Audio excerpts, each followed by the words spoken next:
Hello, this is the third project of 6 advert project, which is made up of 2 units, Unit 1 and 2. It's been handed in and you've all received your feedback. You've had 5 weeks to work on that, your first project of the year.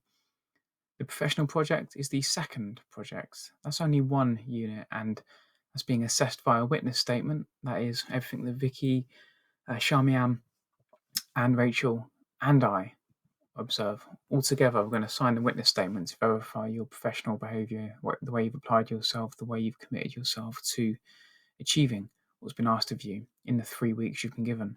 That's been extended to 4 weeks because of the lockdown and the half term. We thought it was fair to give you an extra week to add to your evidence of you practicing your skills, researching the skills, and producing a small project. So that brings us here to the third project, the visual analysis and project. You have from today, the 9th of November, through to the 17th of December. So 6 weeks. Longest amount of time you've had for a project. And you understand why that is when I talk to you about it. Again, just to reiterate, the first 5 projects are all pass or not yet pass. That is how they are assessed for the UAL diploma in creative media production. Pass or not yet pass. So that way you get used to the standards, the expectations, the project's workflow, and how to achieve at this level. Because we're preparing you for this. The final major project. The final major project is ultimately how you're going to be assessed for the entire year. You're going to have 3 months at the end of the year to create a project, any project in any particular area you want to submit in June, and that will ultimately be graded, and your pass, merit, or distinction will be awarded based on the final major project. 1, 2, 3, 4, 5. These projects here are all just pass or not yet pass. We are training you, preparing you, getting you ready for the expectations of this one here.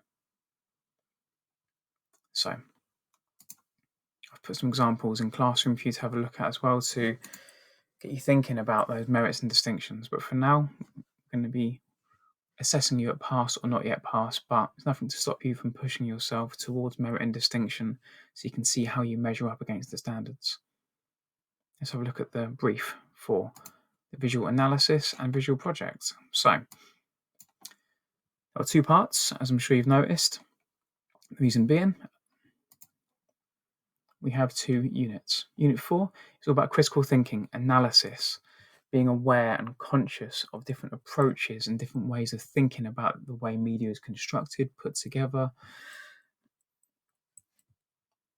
composited to actually elicit, create, and instill different reactions, thoughts, feelings, ideologies in the audience.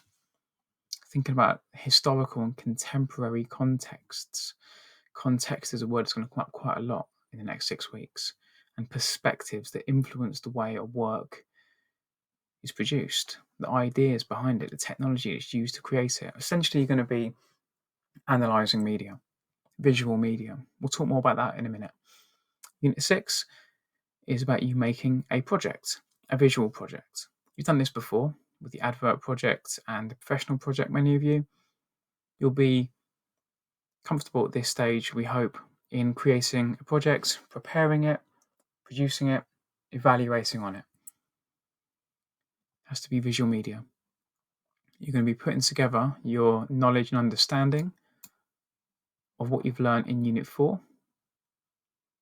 into your work in Unit 6. So, Unit 4 is analysis, Unit 6 is projects. Here's the brief.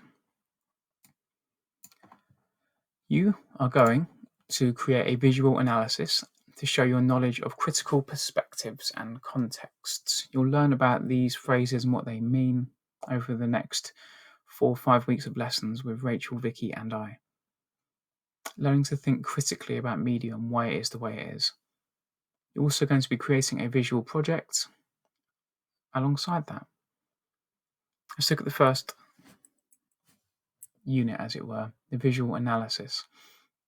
You are going to represent your critical thinking skills through using text, images, and video in a creative, dynamic, and visually engaging Adobe Spark page.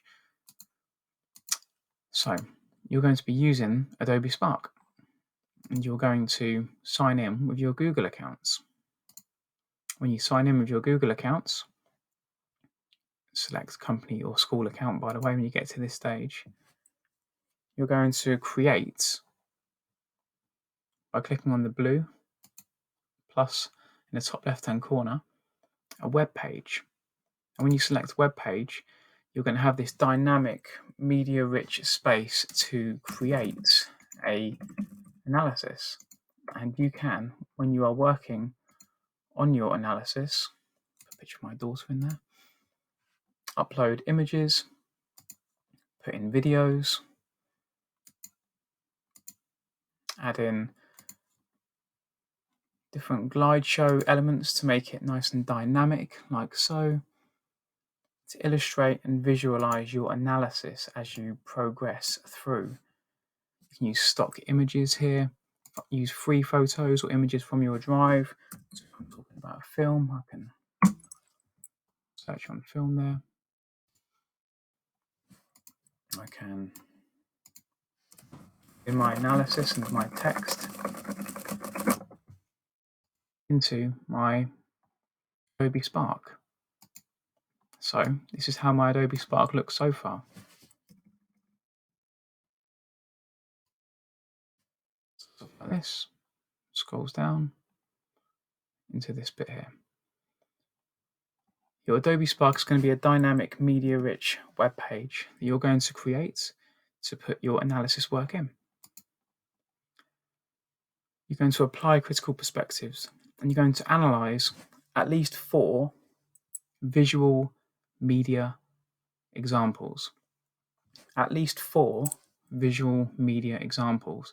Might be scenes from a movie, might be music videos, might be photographs, might be album covers, might be animations, might be landing pages for apps or websites or video games, might be cinematic scenes from 4 video games.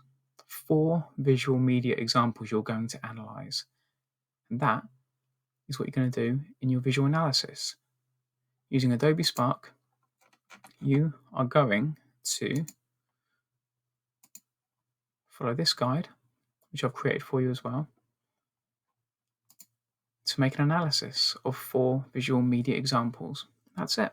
The reason I want it in Adobe Spark is I want you to think a little bit more creatively in the way you present your work, the way you composite it, the way you present is really important, and communicate visually using images and videos as well as text to articulate your points. Some of you might want to record little screencasts like I'm doing right now of you talking over video clips. Wonderful. Others might want to embed trailers for movies and then type about them to the left or to the right. Wonderful again. So long as you analyze 4 visual media examples, that's wonderful. We're going to teach you all about how to do that and what theories you can think about applying. You're also going to think about contexts. So contexts are the backgrounds, the environments that shape and influence the work. That's really important that you consider how the time, place, environment shapes the sort of work that it becomes. You'll be learning about this on the course. For example, Joker, you can see it there, represented by that gif of Joaquin Phoenix. That came at a time where societally, this idea of a neglected young man with mental health issues in a system like America who aren't given many chances to working class people with mental health issues, taking away support for them. You can see how somebody like that might actually come to find a different voice, a different way of expressing themselves because of the pressures in society they're put under. That film is a consequence of its context. Donald Glover in music video for This Is America. It's talking about gun control, racism, Trump's America, very much of its context. The context shaped it. So I want you to consider context in the 4 visual media examples that you choose. The second part of this project is something more familiar to you. You're going to lay out the requirements and parameters of your visual project that you want to create. So you might want to create a music video. You might want to create a short film. You might want to make a trailer. You might want to make a photography exhibition. You might want to make an animation. You might want to create something else that I've not considered. As long as it's visual, have a go. A documentary, perhaps. A graphic novel. You can outline the requirements and parameters of your visual project. What's required, what's needed, what the parameters are, what are the limits, what are the resources, materials available to you. You're going to carry out some research activities to support your visual project. Show me you've looked into how to do what you are setting out to do, why your idea is viable. What have you done to research, to gather evidence to show that you're on the right tracks? Are you using the forms and templates we've given you? Have you looked at the process of how other people have done it in industry before? You're then going to plan, organise and present solutions for your visual project.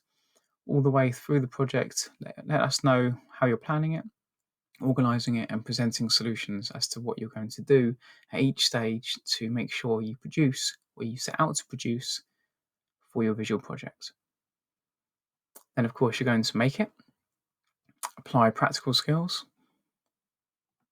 Then you're going to evaluate it and tell us how effective it was, or rather reflect on how it went or didn't go, if it didn't go well. And things rarely go according to plan, of course. At the end of this project, all of your completed visual analysis and visual project work needs to be added to your site or blog, and you can decide what you want to put it on. Google sites, it could be Weebly, a Wix, a WordPress, could be your Adobe Spark page and maybe another Adobe Spark page to submit your visual project work on, because who knows, you might quite like working that way. I'm going to leave that up to you. You decide how you want to present your work, so long as it's in a space. That's important. Deadline is going to be your last day of this year, of this cursed year, 17th of December. That is when you're going to be handing in this piece of work, and at that point, we will be, look at this, halfway through the first year. Then after Christmas, audio projects, then interactive, and then in March, we start the big one, the FMP. But that's quite a way off at this point. Let's focus. You're starting the visual project and the visual analysis right now. There are 2 parts to it. The first part is you do a bit of analysis, and you do that on Adobe Spark, using text, images, and video to help you analyze your 4 visual media examples. Then you're going to plan, produce, and evaluate a visual project. That can be a visual project in any visual medium that you're interested in. You have 6 weeks to do both of these, and you have lots of support and time in class and in flipped learning sessions as well to help you with this. So that's what we're doing, my friends. Criteria is here for me to assess afterwards, but this is the big thing to make a note of. It's the 17th of December at 4:30 when you'll be handing in this work. To help you with your analysis, which, as I've said many times, is half of the marks, it is 1 unit for this project, I've created a tutorial guide which will become your walkthrough for the visual analysis. We'll do this in flipped learning and in my lessons as well. But I think I've done a decent job with this, to be honest with you. This is the how to create your visual analysis walkthrough. So you can see I've outlined here what you're going to do, the tools you'll be using, an outline of what you're going to learn and create, the materials you're going to use to create. I've even done a little video walkthrough there for you, so you can actually see how to create your Adobe Spark if you're unsure. A playlist of different videos that are helpful to you in terms of critical thinking, and of course a link back to Classroom. So everything's here as well. Give you some nice instructions. You can go through each step. I'm going to print this off for you so you can tick each box as you go through it. So step 1, watch the video about how to create your Adobe Spark page. Take notes, decide how you might structure your work. Tick, tick. Gather research in a Wakelet. Wakelet's wonderful. It's a really great free tool where you can put your research and web links in one place. Really nice. I'll show you how to do that in class, as will Vicky and Rachel. Tick, tick when you've done that. Detailed lecture notes from your lessons with Rachel, Vicky and I. Add your ticks once you've had your lessons. And then you get to the creation stage. Create your Adobe Spark page. Sign in with your Google account. Name it. Tick, tick. Step 2, add these sections to your Adobe Spark page and tick, tick, tick all the way through as you add in these sections. Here you can see what I'm looking for, how I'm going to be marking it. At the end, publish and share your work. Tick, tick. You can also click on this video walkthrough, which I've made for you. And I talk you through each stage here as to how to create your Adobe Spark page. You can see me going through it there as well. If the video walkthrough doesn't work for you, then I will ask you to look at this. This is a screenshotted stage-by-stage walkthrough here as to how you can create your visual analysis in Adobe Spark. Hopefully that is useful to you, my friends. I think I've been relatively comprehensive, but please speak to me and ask for help if you're unsure of anything. Okay. The visual analysis and visual projects are go. And you will find them in classwork, and under projects, it will be the very top one here. That launches Monday the 9th of November, and it will be handed in, both parts, the analysis and the project, the 17th of December. So you have 6 weeks in total to do your work. If you need anything at all, please speak to us, okay? Good luck.